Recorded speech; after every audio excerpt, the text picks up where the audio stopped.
Hey everyone, this is Shani Dinani welcoming you all to Magnet Brains, एक ऐसा channel जहां आपको मिलती है स्कूल एजुकेशन बिल्कुल फ्री ऑफ कॉस्ट। साथ ही साथ कई ऐसे कोर्सेज हैं जिनमें से डेफिनेटली कुछ होंगे जो आप आगे जाके पढ़ना चाहेंगे, या फिर कुछ कोर्सेज होंगे जो आपको लगता है कि डेफिनेटली यार ये हेल्पफुल, ये पढ़ना चाहिए, तो वो सब कुछ आपके लिए अवेलेबल है मैग्नेट ब्रेन्स के चैनल पे।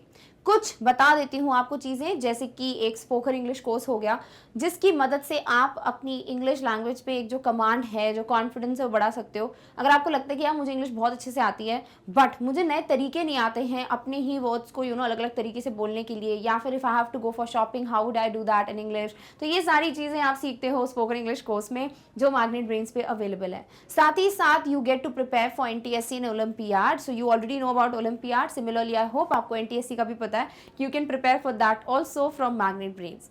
In addition to this, of course, apart from the kindergarten till class 12th का syllabus for both English and Hindi medium, आपको different competitive exams के लिए भी preparation करने का मौका मिलता है Magnet Brains से। तो I think कि आप लोगों ने अपने लिए goal set कर लिया होगा if you really want to prepare for IIT JEE NEET, or if you want to prepare in future for becoming an IAS officer, you want to prepare for UPSC, you want to go for bank exams, etc. etc. हर एक चीज़ का preparation is very costly, expensive, and you want to if you want to just prepare for it free of cost, यानी एक भी penny आप खर्च नहीं करना चाहते, but you want to give time to it, then you are on the right place, that is Magnet Brains platform, because आपको ये सारे कॉम्पिटिटिव एग्जाम्स के लिए बिल्कुल फ्री ऑफ कॉस्ट वीडियोस मिलते हैं and you would prepare for it in the best possible manner, that's a guarantee, and you can score the best marks in your exams. तो ये सारी चीज़ें अवेलेबल हैं, बट हाँ बहुत कुछ हो गया ये, तो कहाँ ढूंढोगे, कब टाइप करोगे, एक्सेट्रा एक्सेट्रा। डोंट वरी, आपका टाइम इतना कंज्यूम नहीं कराएंगे हम। What you have to do is you should visit the website of Magnet Brains, और वहाँ जाके आप सारे जितने भी सिलेबस हैं, कोर्सेज हैं, टॉपिक्स हैं, उन सबको एक्सप्लोर कर सकते हो। You can click and get the video. But ये कैसे करते हैं बताने से नहीं समझ आएगा, इसीलिए आपको पूरा डेमो दूंगी मैं। You can see how would you do that, but towards the end of the video. Right now we can start with today's topic, that is nouns and pronouns. We are already like almost done. हम introduction कर चुके हैं nouns और pronouns का discuss, that is you know what noun is, what pronoun is, what are the different types of nouns and what are the different types of pronouns, and also how would you identify the different nouns, how would you identify the right placement of the pronoun, जो box है pronoun का, everything we are done with in the introduction video। अब उसी पे base मैंने आपको कुछ beginner level के क्वेश्चंस कराए थे, बिकॉज नाउन एंड प्रोनाउंस में ना कई वेराइटी है, बहुत अलग अलग प्रकार के प्रश्न देखे मैंने जो पूछे जाते हैं, सो आई डिड नॉट वांट कि आपके लिए एक भी वेराइटी मिस हो जाए। So you would get a lot of varieties already included in the beginner level, जिसको हम पढ़ चुके हैं इसके पिछले वीडियो में। साथ ही साथ मैंने इंटरमीडिएट में भी आपको कई ऐसे क्वेश्चंस कराए that work kind of covering 4 varieties I guess, और आज की वीडियो में हम 2 वेराइटीज को कवर करेंगे, जिसमें प्रोनाउन तो देखो हर जगह ऑलमोस्ट सेम ही जाता है, नाउन की एक नई वेराइटी जरूर आपको मिल जाएगी। So we are going to solve 30 question, so let's just get started for this achievers section. सबसे पहली कैटेगरी जहां डेफिनेटली नाउन के क्वेश्चंस हैं, but you are not mentioned कहाँ नाउन रखने का है, क्या है, ऑप्शन से समझ जाओगे। आपको बस यहाँ पर ना सारे डिफरेंट पार्ट्स ऑफ स्पीच दे देंगे। Somewhere will get a verb, adjective, adverb, you will get a noun, pronoun तो नहीं मिलेगा, हाँ ये सारी चीजें मिलेंगी आपको। You would have to choose one of them that would be a perfect fit for this blank, ठीक है। So choose the correct option to complete each sentence. Now if you will understand कि यहाँ पर action है क्या तो verb लगा दो, यहाँ पर किसी की कोई डिस्क्रिप्शन है क्या तो एडजेक्टिव लगा दो, क्या यहाँ पे कोई नेमिंग वर्ड है तो भैया नाउन रख दो। तो इस तरीके से क्या होगा ना, आपको अगर ये पता है कि नाउन क्या होता है, प्रोनाउन क्या होता है, तो एटलीस्ट आप उधर तक तो आप कर लोगे भी सॉल्व। अगर मैं ये मान लूँ, चलो मान के चलती हूँ कि वर्ब एडजेक्टिव आपको नहीं आता, ठीक है, बट अगर आपको नाउन प्रोनाउन पता है, प्रोनाउन का कोई काम नहीं है, नाउन पता है, नेमिंग वर्ड पता है, तो आप समझ जाओगे कि भाई यहाँ पर क्या बोल रहे हैं, यहाँ पर कोई नाम बता रहे हैं क्या किसी चीज का, है ना, कोई फीलिंग है तो उसका नाम है क्या, कोई भी इंस्टीट्यूशन है तो उसका नाम है क्या, तो ये नाउन लेगा। तो कौन सा इनमें से है जो नाउन है वो फिट कर देना, ठीक है। चलो पहला question, the speech aroused the blank of the students. Aroused मतलब बहुत ज्यादा जागृत कर देना, ठीक है। तो जो स्पीच दे रहा था पर्सन, उसकी वजह से बच्चों की एंथुजियास्टिकली बढ़ गया, बच्चों का एंथुजियास्टिक बढ़ गया, बच्चों का एंथुजियाज्म बढ़ गया, या कुछ भी नहीं बढ़ा, ठीक है। तो यहाँ पे बात हो रही है कि बच्चों की एक एनर्जी बढ़ गई है ना, एक एक्साइटमेंट बढ़ गया उनका कि अरे वाह मजा आएगा। तो बच्चे यहाँ एक्साइटेड थे या एंथुजियास्टिक थे वो नहीं बोला है, बच्चों ने एंथुजियास्टिकली कोई काम किया वो नहीं बोला है, बच्चों ने जिस चीज को मतलब उनमें दिखा कि लेवल बढ़ रहा है, वो किस चीज का बढ़ा है, एंथुजियाज्म का, ठीक है, नाम क्या होता है, enthusiasm, not enthusiastically, not enthusiastic, ठीक है। सो आंसर क्या होगा आपका ऑप्शन नंबर सी, क्योंकि ये एक नाउन है जो यहाँ पर फिट बैठेगा। क्लियर है।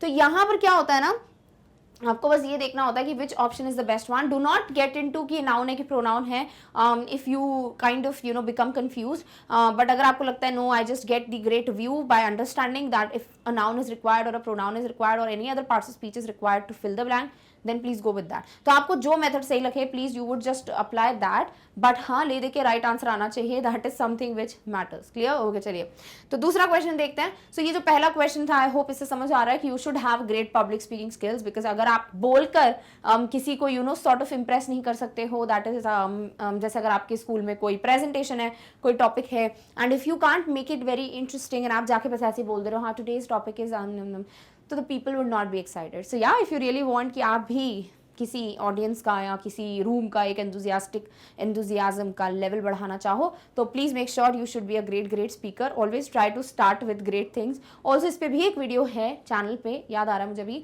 पब्लिक स्पीकिंग पे। So if you want you can watch that, because बहुत जरूरी है पब्लिक स्पीकिंग स्किल्स होना। क्लियर। ओके चलिए दूसरे क्वेश्चन पे आते हैं, भटक गए थे हम। Let's get back to the topic.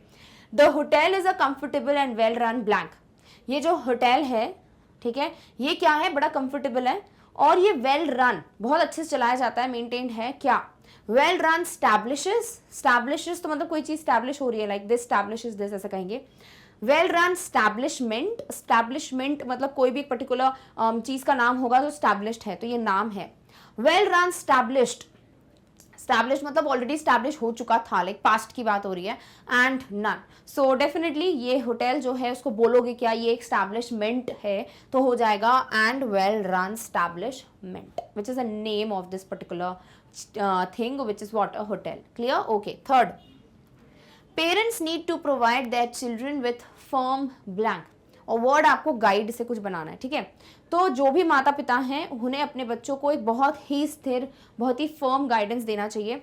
Definitely आपको भी पता होना चाहिए कि when there are certain people who were very intelligent, जिनको बहुत ज़्यादा नॉलेज होती है किसी चीज़ में, बट जब राइट टाइम पे इनको कोई रास्ता बताना चाहिए था ना, तब लोग होते नहीं बताने के लिए। इसीलिए कहा जाता है गाइडेंस बहुत ज़रूरी है, एक सही गाइडेंस, ठीक है। So if somebody is like guiding you कि यार ऐसा कर लो बेटा, ये कर लो, वो कर लो, you should listen to them, and if you can figure out कि क्या बेटर है क्या नहीं, it's great. Otherwise always ask your parents, and या I hope parents always are there to guide you, because मुझे तो ये लगता है because they are the best ones to give you the best advice. So parents need to provide their children with what? With proper firm guidance, right? So is it firm guidance, firm guides or none? There is no need to provide a guide or guides. एक guidance provide करना है, ठीक है, मार्गदर्शन जिसको कहते हैं. So it's a name, so you would go with what? Option A. So इसीलिए आंसर आपका हो जाता है guidance. Easy, done. Okay चलिए फोर्थ पे आते हैं. They gave no blank of how the work should be done. They gave no indicate of how the work should be done. They did not give any indication या indicated या none. So when we say कि indicate करो या indicated, they indicated us, तो यहाँ आप ना कोई एक्शन की बात करो कि हाँ भाई उन्होंने मुझे इंडिकेट किया था और उन्होंने इंडिकेट अगर अभी कर रहे हैं, सो दे आर इंडिकेटिंग, है ना, तो इस तरीके से आप यूज करते हो. But when you are saying कि वो क्या है, तो यू आर लाइक कि भाई बताया नहीं प्रॉपरली कैसे करते हैं, तो वो जो चीज है उसे क्या कहोगे, indication, right. So they gave no indication of how the work should be done. So give जो है उसका पास्ट यहाँ पे वर्ब हो गया है, बट क्या नहीं दिया वो नाम बताना है, so this going to be indication. Clear है. सो आंसर क्या हो जाएगा आपका, option number B, indication. Also identify कर सकते हो if in a sentence already action word दे दिया है, या अगर सेंटेंस में किसी को डिस्क्राइब नहीं किया जा रहा है, बस ये बता दे रहा है कि भाई एक चीज क्या है, तो go with a noun. Clear. Okay. Fifth पे आते हैं. The blank company is responsible for this case. कौन सी कंपनी, आपको नाम बताना है. जैसे होटल क्या था, एस्टैब्लिशमेंट, है ना, वैसे आपको ये कौन सी कंपनी है वो नाम बताना है. कौन सी कंपनी है जो कि इस केस के लिए रिस्पॉन्सिबल है. Is it the ensuring company, is it the insured company, insurance company और नन. ऐसा कंपनी जिसका इंश्योरेंस हो गया है, ऐसा कंपनी जो इंश्योर कर रही है, या ऐसा कंपनी जिसको बोलते ही है इंश्योरेंस देने वाली कंपनी, इंश्योरेंस कंपनी. तो कंपनी का नाम जो है इंश्योर्ड है या इंश्योर कर रहा है वो नहीं बोल रहे हैं, इंश्योरेंस की कंपनी होती है. सो ऑप्शन सी जो है वो नाम है. So you would go with this. So overall अगर यहाँ पे मैं बोलूँ तो आपको मैं हेडिंग दे सकती थी कि fill the blanks with the most appropriate or with the best noun, but क्योंकि आपके सैंपल्स में या जो भी चीज़ें आता है मटेरियल उसमें कहीं नहीं दिया हुआ था fill with the best noun, इसलिए इसलिए मैंने भी नहीं लिखा है। तो हमें नहीं पता एग्जाम में आपको ओवरऑल, क्योंकि देखो ये अचीवर्स सेक्शन है जहां पर ना हॉट्स सेक्शन आता है, HOTS high order thinking skills questions, तो वो सब चीजें जो है ना उसमें फिर आपको सब मिक्स करके देंगे वहां पर पेपर में भी। तो या it's very like I don't know, I am very dicey about it. May be ऐसा मुझे कहना चाहिए कि there are very high chances कि आपको नहीं बताएंगे कि आपको एग्जैक्टली किस वर्ड से फिल करना है। So you would have to read, identify and then accordingly place. Clear? Okay, 6th पे आते हैं। 6th क्वेश्चन है, it's too soon to make a blank about what the outcome will be. अभी बहुत ज्यादा जल्दी हो जाएगा। To make what? A judgement about what the outcome will be, to make जज, टू मेक जज्ड और नॉन। भैया अभी ना बहुत जल्दी हो जाएगा, क्या करना कि भाई कुछ भी अभी रिजल्ट आना है, जैसे सपोज आप पढ़ाई कर रहे हो, अभी स्टार्ट ही किया, 1 महीना हुआ है आपको प्रिपेयर करते हुए, और आप अभी से बोल रहे हो कि हाँ मैं तो क्रैक कर ही लूंगा, इतनी तो रैंक मैंने आनी ही है। एक पहले से ही डिसाइड करके रखना, गोल बनाना इज समथिंग डिफरेंट, बट पहले आउटकम दे दो कि भैया मेरे को तो पता ही यही होने वाला है, तो वो गलत है। इट्स वेरी सून, है ना। You should give time and then take a decision, because अगर वैसा नहीं हुआ ना तो बहुत ज़्यादा दिल दुखता है। सो हाँ, वही चीज़ यहाँ पे बताई जा रही है कि भैया अभी बहुत जल्दी हो जाएगा, आप क्या कर लो, पहले से ही जज कर लो उस चीज़ को, है ना। So what you are doing, आप जज कर रहे हो, बट जब जज करते हैं तो उस चीज़ को क्या बोलते हैं? जजमेंट बोलते हैं, है ना। So it's too soon to make a judgement about what the outcome will be. समझ आ गया? चलिए नेक्स्ट क्वेश्चन। 7th कह रहा है, ही रिफ्यूज टू पे ब्लैंक फॉर हिज 4 चिल्ड्रन। उन्होंने अपने 4 बच्चों के लिए क्या पे करने से मना कर दिया? He refused to pay maintaining for his 4 children, maintenance for his 4 children, maintenance for his 4 children या नन। नाउ देयर आर, जैसे अगर आप किसी कॉलोनी में भी शिफ्ट होते हो, if you kind of buy a house or if you rent a house, जो कि एक कॉलोनी में, सोसाइटी में होता है, तो आपको पता होगा कि हर महीने का एक मेंटेनेंस चार्ज होता है, like that you have to give for the security, for the water supply etcetera etcetera, आपको अलग से पैसे देने पड़ते हैं, तो वो कहलाता है maintenance. Like it is going to maintain all other commodities और all other requirements. Similarly in a family, obviously parents are taking care of all your maintenance, like आपकी जो चीज़ें चाहिए होती है ना for maintaining your lifestyle, that is also maintenance. तो यहाँ पर जो भी पर्टिकुलर पर्सन है refuse to pay for his, okay, so जो फादर है he refuse to pay for what? The maintenance for his 4 children, कि भाई 4 बच्चों के लिए जो जो चीजों को खरीदने का पैसा सा लगेगा टू मेंटेन दैट, उसे कहते हैं मेंटेनेंस, नाम दे दिया जाता है। That is something he is refusing to pay for. Clear? Okay, 8th question पे आते हैं। It's cheaper to buy direct from the blank. ज्यादा सस्ता पड़ता है अगर आप कहाँ से डायरेक्टली खरीद लो, मैन्युफैक्चरिंग से खरीदो, मैन्युफैक्चरर्स से खरीदो, मैन्युफैक्चरर से खरीदो या none.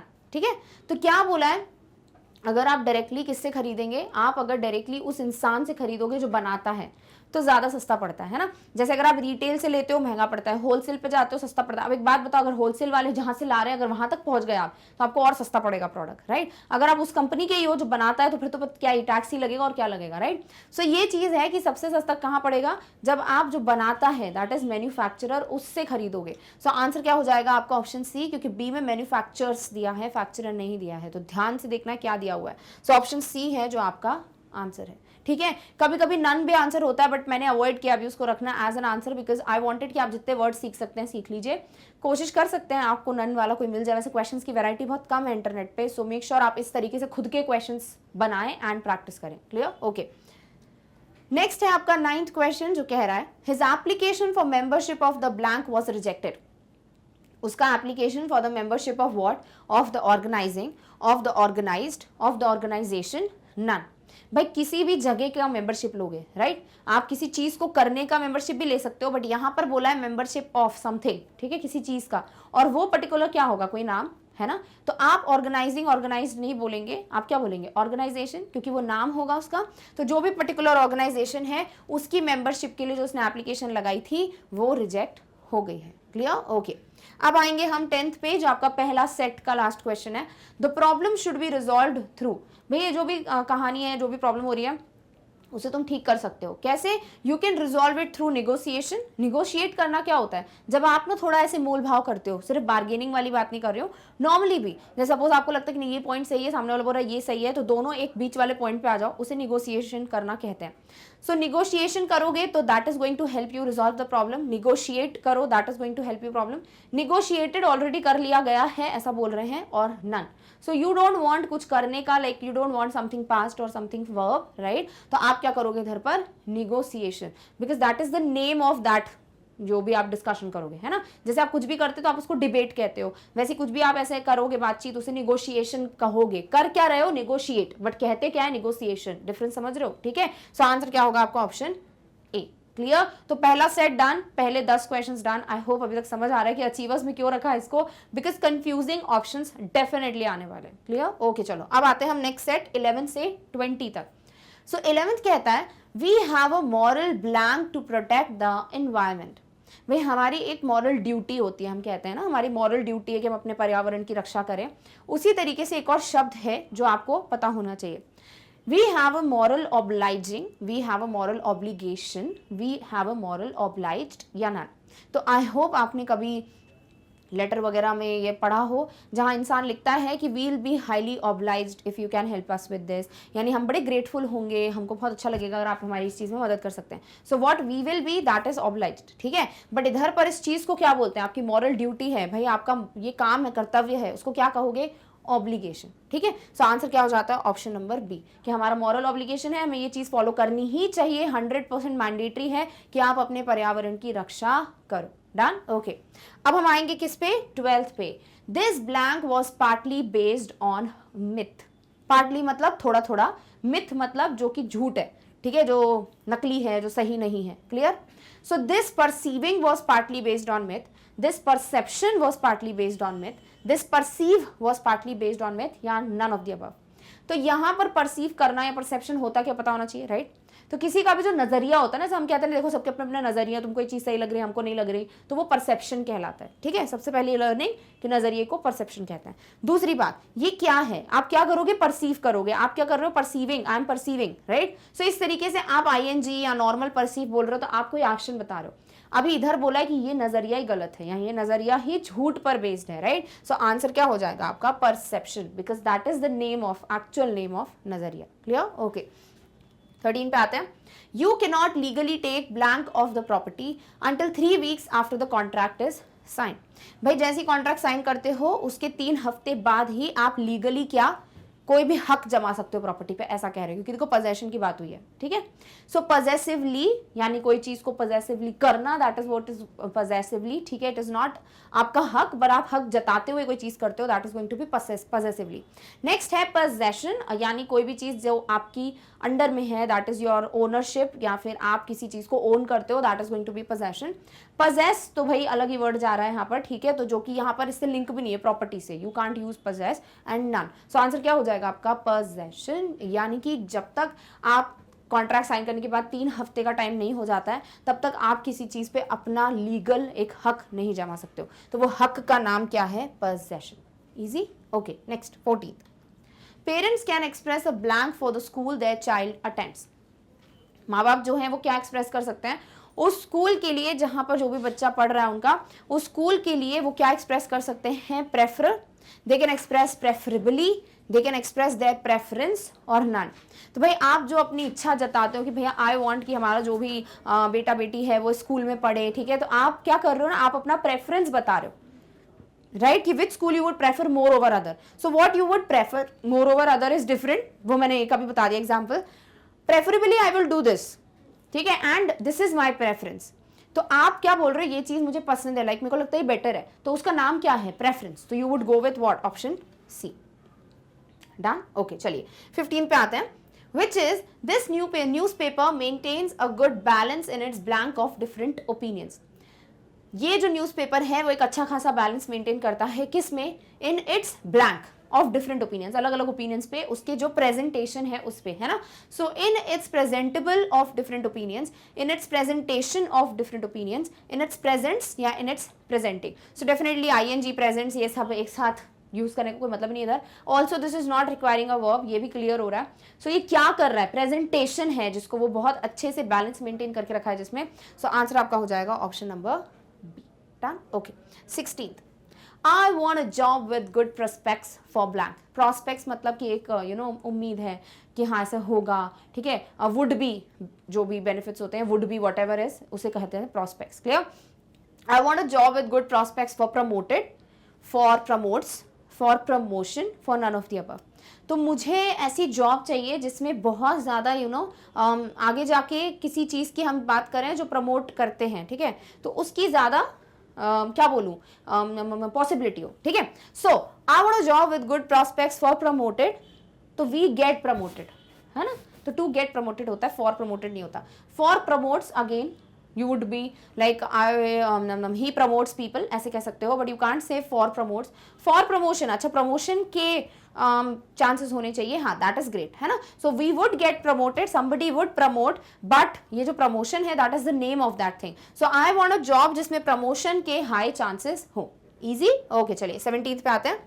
she is one of the foremost experts on child blank।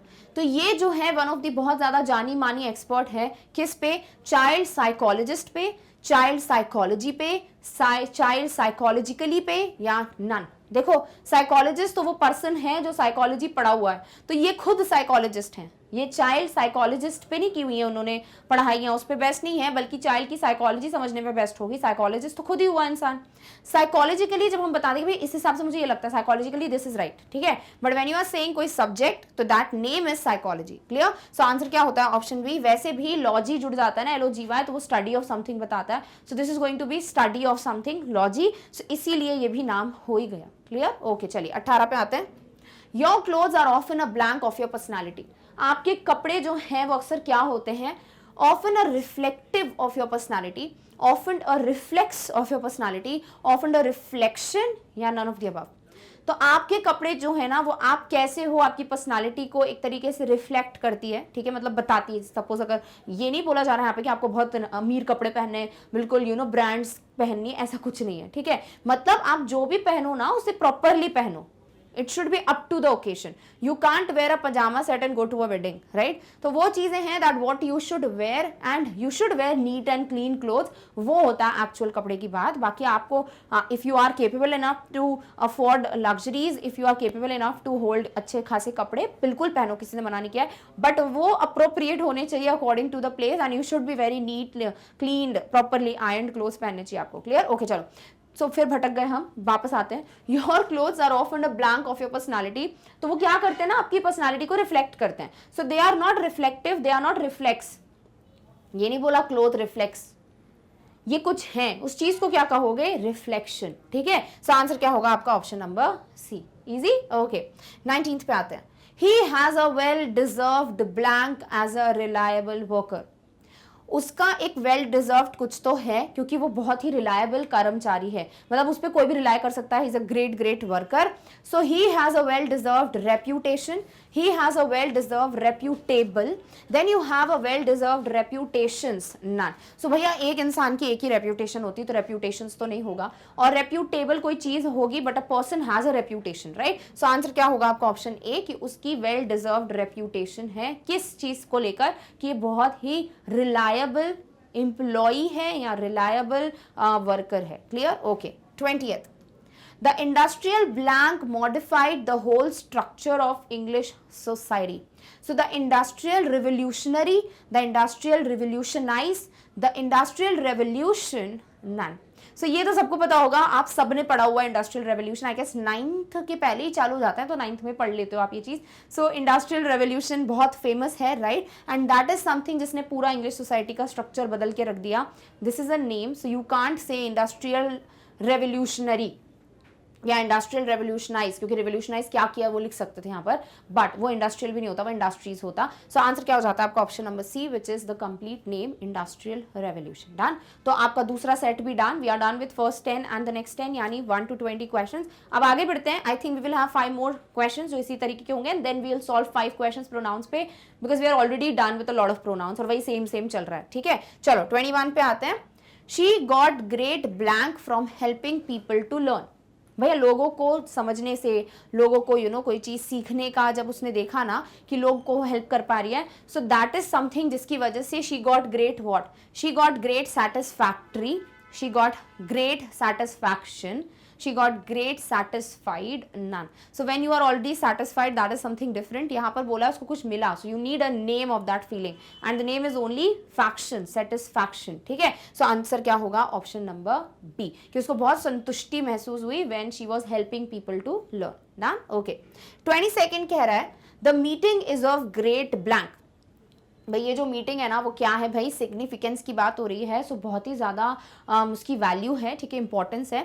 तो meeting is of great something that is a name, right, is a great significance, significant, signify, signifies. तो अगर कोई चीज को बता रही है देन यू कैन से कि दिस सिग्निफाइज या दोज सिग्निफाई, ठीक है, एज पर सिंगुलर प्लूरल जो टेंस में हम ऑलरेडी जानते हैं. रही बात सिग्निफिकेंस और सिग्निफिकेंट की, तो डेफिनेटली कोई चीज अगर बहुत ज्यादा इंपॉर्टेंस की है तो आप सिग्निफिकेंस बोलते हो, नॉट सिग्निफिकेंट, है ना. सो आंसर क्या हो जाता है? Uh, because that is something जो नाम है of great significance. Easy. Okay, चलिए 23rd पे आते हैं. We are in the process of reviewing your blank. So we are in the process of reviewing your suggest, suggestion, suggested, none. So अगर आपको किसी सब्जेक्ट के साथ वर्ब चाहिए तो आप बोल दोगे कि he suggests, क्योंकि सिंगुलर है, s लगा दोगे. और अगर आप पास्ट में बोलते तो बोलते ही सजेस्टेड, राइट. ये दोनों को हम बहुत अच्छे से जानते हैं. बट क्या देते हो उसको क्या बोलते हैं? सजेशन बोलते हैं. तो आपको नाम चाहिए ना, तो क्या बोलोगे इधर पर? We are in the process of reviewing your suggestion. अगर एस होता, बहुत सारे होते तो लिखते सजेशंस. दोनों ही एक बात हो जाती. डन. ओके, चलिए 24th पे आते हैं. New technology is a blank. भाई जो नई टेक्नोलॉजी वो क्या है? ऑल्दो इस पे एक पहले ही क्वेश्चन अभी हमने किया थोड़ी देर पहले, इंडस्ट्रियल वाला, एक और देख लो, ठीक है. So the new technology is a blank, is a revolutionary, is a revolution, is a revolutionize, none. तो न्यू टेक्नोलॉजी रेवोल्यूशनाइज करती है, वो खुद रेवोल्यूशनाइज नहीं है. आप जो नाम दोगे न्यू टेक्नोलॉजी को वो कहलाएगा एक क्रांति यानी रेवोल्यूशन. सो आंसर क्या होगा आपका? Option B. Easy. Okay, next है आपका 25th. A future blank of the camera is currently being developed. सो एक फ्यूचर यानी अभी जो मतलब आने वाला समय है उसमें कोई कैमरा का कुछ तो बोल रहे हैं, वर्जन बोल रहे हैं. चलो ठीक है, तो कैमरा के नए नए वर्जन आते हैं, हर चीज का एक नया वर्जन आ रहा है आजकल. तो फ्यूचर में क्या बनेगा ना, उसको अभी से डेवलप करना चालू कर दिया है. So the future versioning of the camera, the future versions of the camera, version of the camera और नन. तो भैया एक वर्जन की बात करोगे, future version of the camera, ठीक है ना. तो क्या करोगे यहाँ पर? Option C. क्योंकि अगर यहाँ पर होता ना कि आर होता of the camera, are being developed, तो आप यहाँ वर्जन्स यूज करते हैं बिकॉज इट इज सिंगुलर. तो आपको वो भी ध्यान में रखना है. It mean subject verb concord आपको हर जगह मदद करने वाला है. सो मेक श्योर सिर्फ एक टॉपिक में मत घूम जाओ कि हाँ नाउन प्रोनाउन है वही देखेंगे बाकी तो जाने दो, ऐसा कुछ नहीं. आपको सारी चीजों को कैलकुलेट करके फिर एक आंसर तक आना पड़ता है. डन. ओके, चलिए अब हम बात करेंगे अगली कैटेगरी की जो आपका सेकंड टाइप है, सेकंड टॉपिक है प्रोनाउंस, उस पर बेस्ड क्वेश्चन है. यहाँ मैंने वो ऐसे यूज नहीं किए हैं जो कि बड़े बड़े आसान से हैं. ऑल्दो ये भी आपके लिए आसान होगा अगर आपने वो बॉक्स पढ़ा है इंट्रोडक्शन वाला, वो सभी चीजों का प्रोनाउंस की सारी प्रॉब्लम्स का एकमात्र हल है. सो डेफिनेटली मेक श्योर वो जो बॉक्स है वो पढ़ लो. बट आपको ये जो प्रोनाउन होते हैं ना, बस वहीं से यही चूज करना पड़ता है कि भाई वहाँ ऑब्जेक्ट की जरूरत है तो ऑब्जेक्ट रखो. आपको यहाँ पर एक रिफ्लेक्सिव की जरूरत है, सब्जेक्ट ऑब्जेक्ट सेम है तो वो रख दो. अगर आपको ओनरशिप बताना है तो go with a possessive pronoun. So please make sure understand what is required and then you should fill with the correct option. ठीक है, चलो पढ़ते हैं. I gave him all the money blank I had. अभी यहाँ पर आपको relative pronoun दिया हुआ है, which, that, where, what. Now you know which is a choice. ठीक है, हम पढ़ चुके हैं सारे रिलेटिव प्रोनाउंस. दैट आप यूज कर सकते हो फॉर अ पर्सन और अ थिंग जब भी आपको किसी को रिलेट करना हो तो. Where is always used for a place and what is going to use as a kind of a question उसको यूज करते हैं, राइट. सो यहाँ आप प्रश्न तो बिल्कुल नहीं पूछ रहे हैं व्हाट आई हैड, ठीक है. आप प्लेस भी नहीं बता रहे हो where I had and you are not giving a choice which I had. आप बोल रहे हो जो कि मेरे पास थे. So you would say that I had.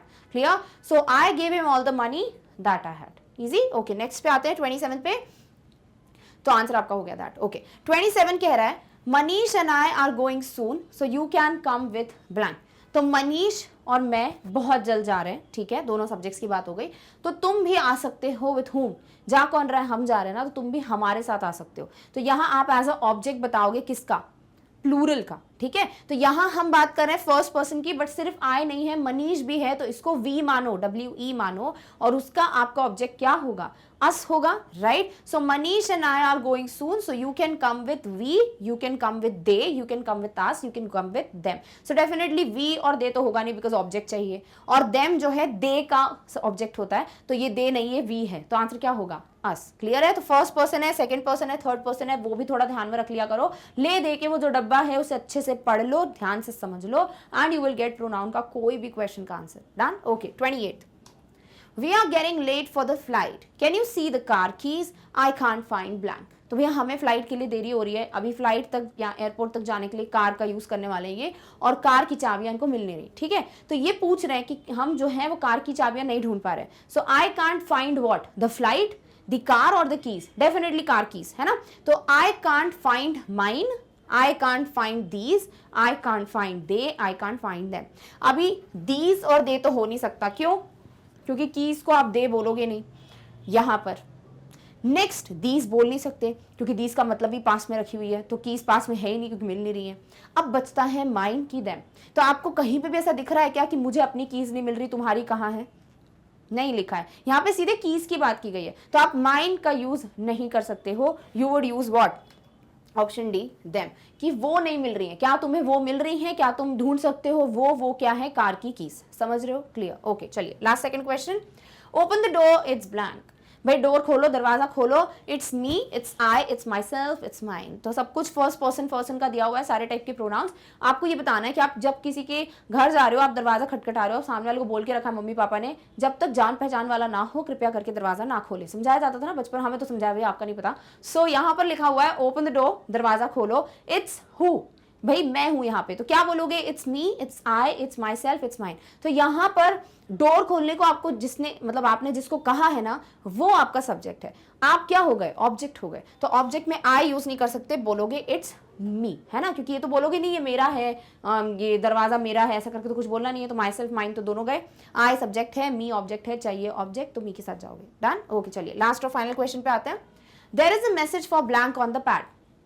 IPad जो होता है ना उसकी बात की गई है. तो यहां बोला है देयर इज अ मैसेज, एक संदेश है, एक मैसेज है. For I, for she, for you, for they. तो भाई फॉर आई नहीं होता, फॉर मी होता है ना, मेरे लिए मैसेज है. दूसरी बात, फॉर शी नहीं होता, फॉर हर होता है, बिकॉज ऑब्जेक्ट चाहिए. फॉर यू, हाँ यू तो हर जगह सेम ही है, सब्जेक्ट हो ऑब्जेक्ट हो सब यू होता है, तो यहाँ पर फॉर यू हो सकता है. फॉर दे भी नहीं हो सकता, फॉर देम हो सकता है, बिकॉज सब्जेक्ट नहीं चाहिए. सो आंसर क्या हो जाता है आपका? Option C. ऑल्सो अगर क्लियर नहीं होता है कि सब्जेक्ट की ऑब्जेक्ट, देखो ना बाकी तीन क्या है? सब्जेक्ट्स है ना. अगर सब्जेक्ट होता ही तो क्या सारे नहीं होते? क्योंकि यहाँ मेंशन ही नहीं है ही शी कुछ भी, राइट? सो आंसर क्या हो जाता है? For you. डन? ओके. चलिए, सो इस तरीके से आपके 30 questions based on achiever sections are done. I hope you understood this topic. अभी भी कहानी खत्म नहीं हुई है, आपको अगले वीडियो में टेस्ट पेपर सोल्यूशन मिल जाएगा इस पर्टिकुलर टॉपिक का. तो मेक श्योर जितना भी पढ़ा है ना सब कुछ बहुत अच्छे से प्रैक्टिस करो, बिकॉज उसी पे बेस्ड क्वेश्चंस आपको टेस्ट पेपर में प्रोवाइड किए जाएंगे. चलिए फटाफट से वेबसाइट के बारे में भी डिस्कस करते हैं, सो दैट ओलंपियाड तो क्रैक कर ही लोगे, बाकी चीजें भी पढ़नी हो तो कैसे पढ़ोगे वो देख लो. सो आपको बस एक काम करना है, गूगल पे जाके magnetbrains.com यानी जो हमारी वेबसाइट का नाम है वो टाइप करना है. जैसे ही वेबसाइट खोलते हो पर्टिकुलर पेज आता है, और इस पेज पे आप कुछ भी जो भी पढ़ना चाहते हो सिलेक्ट करो. एक एग्जांपल देखो, जैसे आपको अगर सीबीएसई इंग्लिश मीडियम का जो सिलेबस है किंडरगार्टन से क्लास 12 तक का, उसको पढ़ना है, क्लिक करो. आपके सामने क्लासेस आएंगी किंडरगार्टन से क्लास 12. ऑब्वियसली आप क्लास चूज करो फॉर द सब्जेक्ट्स. सपोज आपने चूज किया क्लास 12, कर दो, सब्जेक्ट्स आ जाएंगे. अब सब्जेक्ट क्लिक करना, जो भी पढ़ना है, और उससे रिलेटेड क्या आएंगे? चैप्टर्स आएंगे, टॉपिक्स आएंगे, यूनिट्स आएंगे, जो भी उसमें होता है, और उस पर रिलेटेड जो भी आप क्लिक करोगे आपको वीडियो मिल जाएगा. अब बोलने से ज्यादा बेटर है आपको समझा दिया जाए. तो चलो देखते हैं ओलंपियाड की वीडियोस तक कैसे पहुंचोगे. आपको ओलंपियाड पे क्लिक करना है, क्लासेस आएंगी, क्लास सिलेक्ट करना. सपोज आपने सिलेक्ट किया क्लास 9 और आपको उससे रिलेटेड सब्जेक्ट्स मिलेंगे. तो क्लास 9 के ओलंपियाड में से जो पढ़ना है सिलेक्ट कर लो. Suppose you selected IEO, select this, you get what? A list of topics. तो आपको टॉपिक्स दिए जाते हैं, इसमें चैप्टर्स तो है नहीं, जो भी टॉपिक पे क्लिक करोगे आपको वीडियो मिल जाएगा उसका. Suppose you click on syllabus overview, आपके सामने देखो वीडियो प्ले होना स्टार्ट हो जाता है. So this is how easy it is for you to reach to the respective video just with the help of one platform, that is Magnet Brains website. So make sure आप explore करो, because there are so many things that there are lot of people who want to study but they couldn't, because होता है बहुत सारी issues होती हैं, but you are getting everything right at your place. So please make sure आप इन सब चीजों का बेनिफिट जरूर उठाओ. Clear? Okay. So we are done with the discussion of the 30 questions. I hope you understood each and every question and you have no doubts left in your mind related with nouns and pronouns. And if you are ready to solve the test paper, please make sure you visit the next video where we will meet very soon. Till then, take care of yourself. Thank you so much for watching. Bye.